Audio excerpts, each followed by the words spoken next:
I just wanted to go through and just speed run some of the quicker video topics.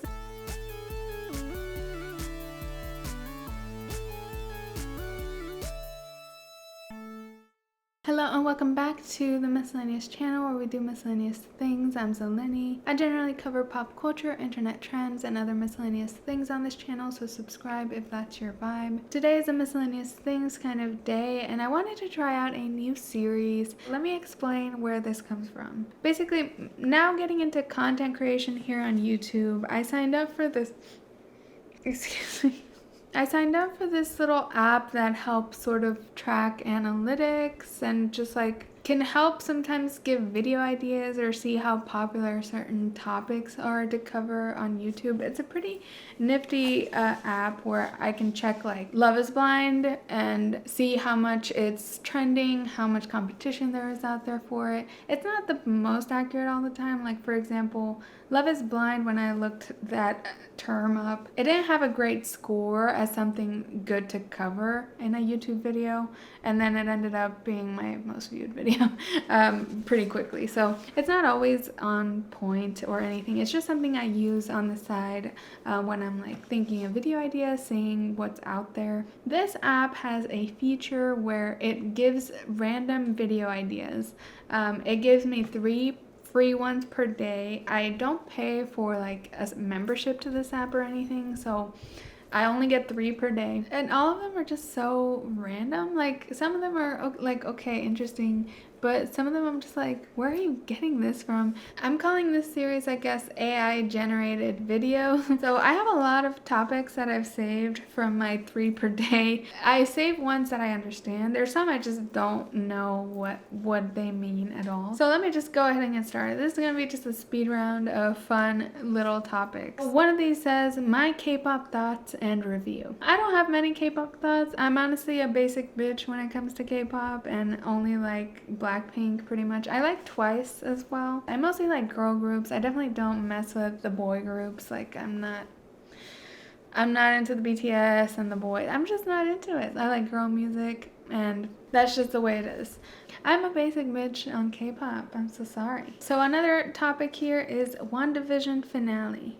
The worst of the MCU so far. So I actually did watch WandaVision. I'm not someone that watches the MCU anything. Like I don't follow the Avengers. I feel like things don't make sense. Everything's too convenient and I'm not into it. I don't like it. I started watching WandaVision because everyone was talking about it and it was on Disney Plus. People are talking about Elizabeth Olsen and her sisters are the Olsen twins, and I love that. I love them. So I was like, okay, I'll give it a try. I was intrigued by how they do formats of different TV shows throughout history. I think that was a very good way to intrigue me and intrigue other people that may not generally like Marvel. I don't want to give a spoiler alert because I'm not going to give, I can't remember enough to give you. I won't give you all the main spoilers of it, but the first half of WandaVision is like them parodying different TV formats throughout the decades, and that was very cool. And then after that, it just became Avengers Marvel movie. I agree with this finale comment, title, topic that this AI gave me. I don't know if it's the worst of the MCU. I don't know the MCU, but it was pretty bad.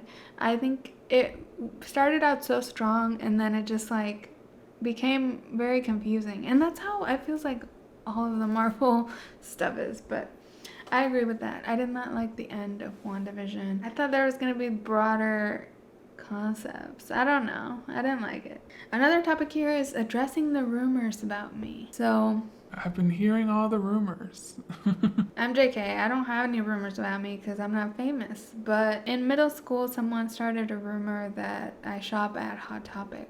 I didn't at the time. I didn't know what Hot Topic was. I was very like engrossed in Mexican pop culture at the time. A couple years later, I did shop at Hot Topic and loved it. So the rumor was incorrect, but also it had the right idea. It was meant to be a big insult, actually. It was like, she is emo and dark, and they were trying to bully me about it, but they're right. I liked Hot Topic. So another topic here is the reason the iCarly reboot works so well. Which I'm like, hello, I already made that video. Why did the AI tell me to make it again? I already made a video about this. You can check it out. It was a really cool video. And I agree. The iCarly reboot is my favorite reboot. It's really great, really well done. It has grown up with its audience.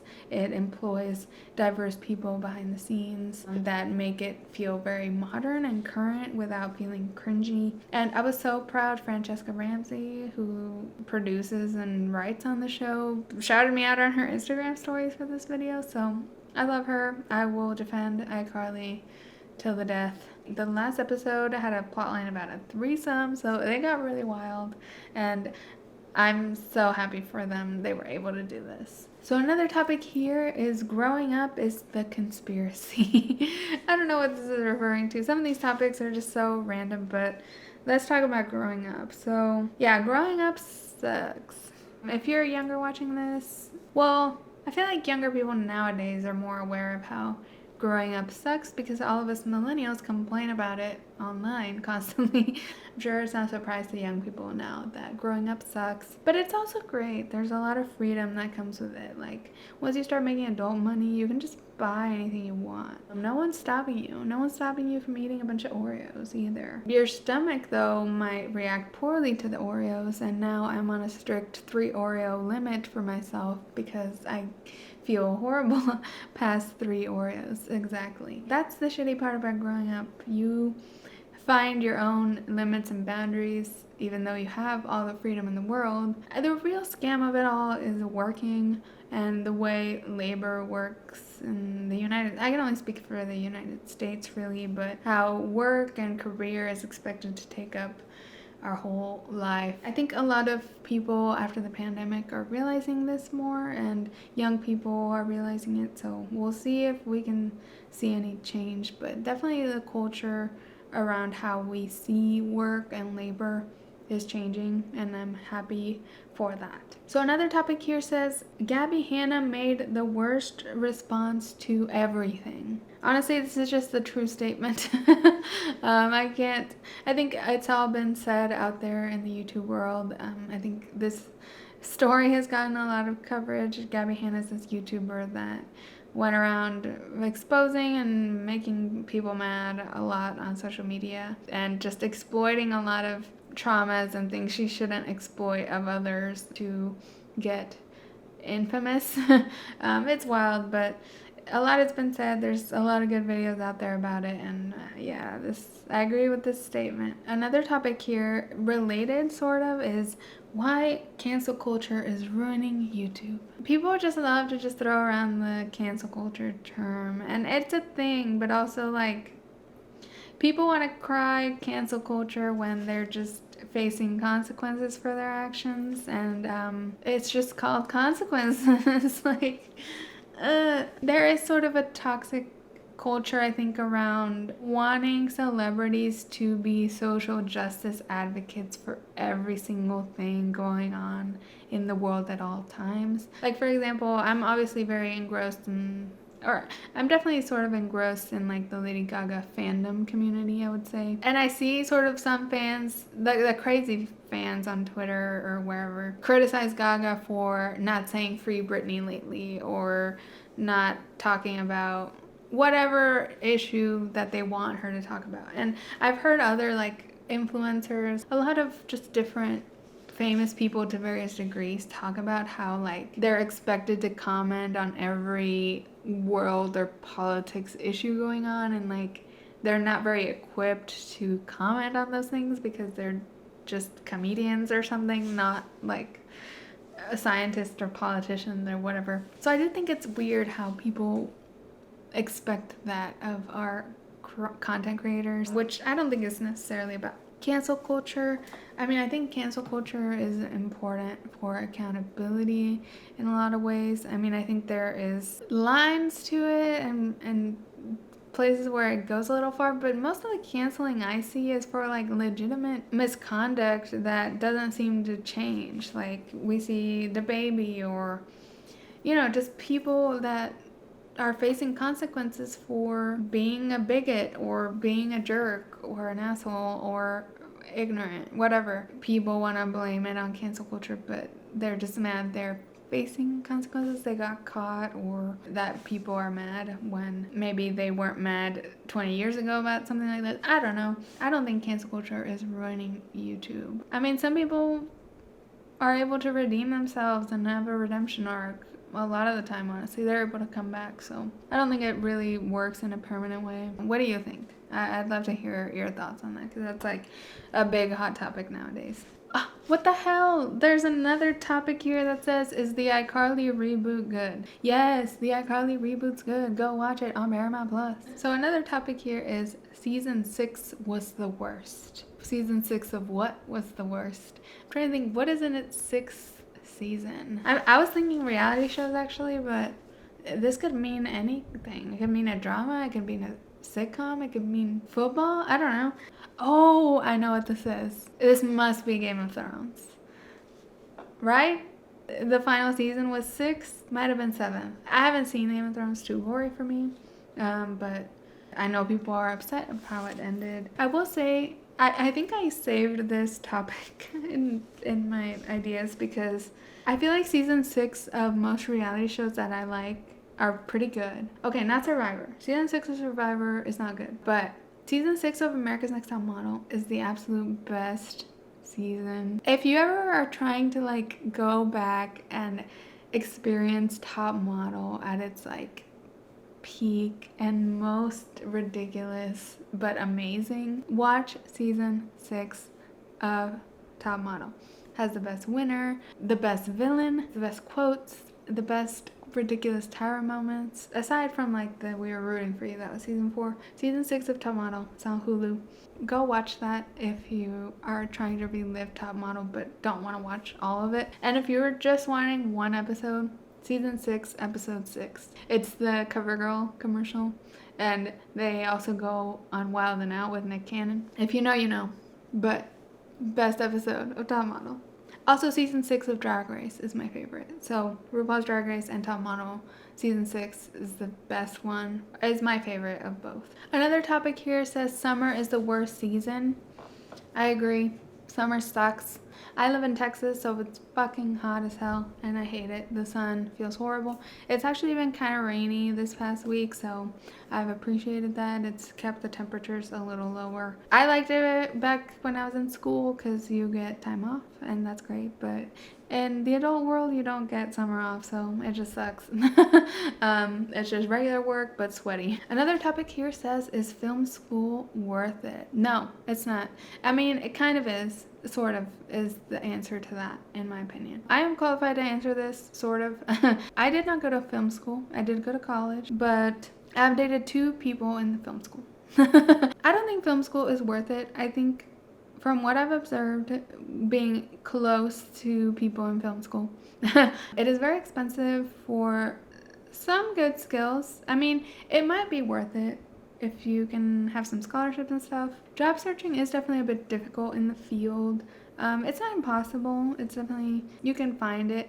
But honestly, I've seen a lot better education from community colleges in this field. The things you learn in film school, they're kind of broken up into various things. Like you can learn about writing or editing or motion graphics and graphic design, like producing. You can break up filmmaking into a lot of those types of categories. Directing, actors type, those types of categories. A lot of the times, the most stable places in the field are technical positions. So like the editing, the producing, that type of work is a little more stable than say like writing and directing, which is kind of like where people aspire to get to. So a stable way to work your way up in the industry while also not starving, I guess, is getting experience in these technical skills. So like even lighting and camera work, like those are very technical and need people and are paid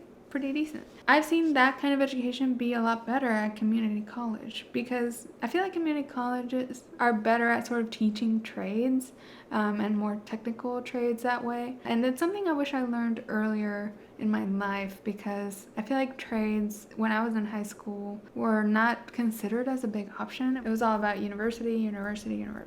I feel like I'd be a lot happier in a trade, and I probably would have gotten a better education at community college. So for a much lesser price. So that's my 2 cents on film school. I think if you can go to community college to learn these technical skills, I think that's a better investment. You don't need to get in all that debt at such a young age. Look at me mentoring the children. So the final category I'll talk about, provided by this AI thingy, is mediocre relationships are easier, but they aren't better. So this is a relationship topic. I'm gonna take it as also like friendship and any kind of relationship, not romantic. I think that's accurate as far as I know. It's really hard to have like deep and authentic relationships with people when, especially as an adult, and I don't know if I'm sure other adults feel this as well, but like after you're done with school and stuff, it can be really hard to make friends, or even your current friends, to like maintain closeness or deep connection with them, just because you're just not seeing each other much and you're going about your own lives, and people are busy, they have busy schedules. So I think that could lead to those relationships potentially being mediocre relationships, and you have to like work really hard to not have a mediocre relationship. Like I would consider a mediocre relationship like sort of an acquaintance or maybe a casual friend. And it could be easy, especially if you don't see someone often, to slip into that distance. And I don't know how to fix that, but you have to like put in the work, and sometimes people don't reciprocate it, and that's a little rough.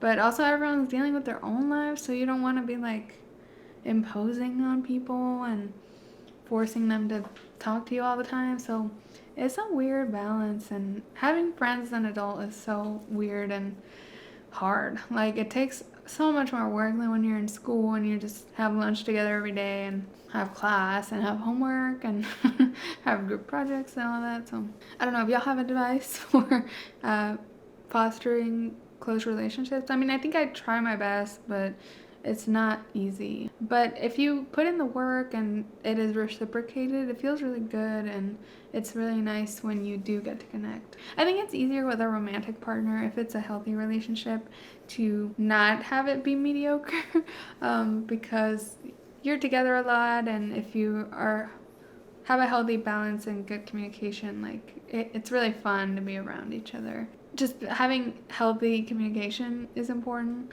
but that's easier said than done, especially for me. I'm not very great at communicating, and I've gotten better, but it's a hard thing. So those are all the topics I will do for today, but I want this to be an ongoing series. Let me know if you enjoyed. I'll definitely do other parts to this, and maybe a Q&A or something at some point. That's all I have for today's video. I hope you enjoyed. Please let me know in the comments below any of your thoughts on any of these random topics I chose for today. Please like this video and subscribe to my channel if you enjoyed. I put out new videos twice a week about pop culture, internet trends, or other miscellaneous things like this video. And you can follow me at miscellaneous on Twitter, Instagram to find out about new videos, or just turn on the bell notification here on YouTube. Thank you so much for watching, and I'll catch you in the next one. Bye!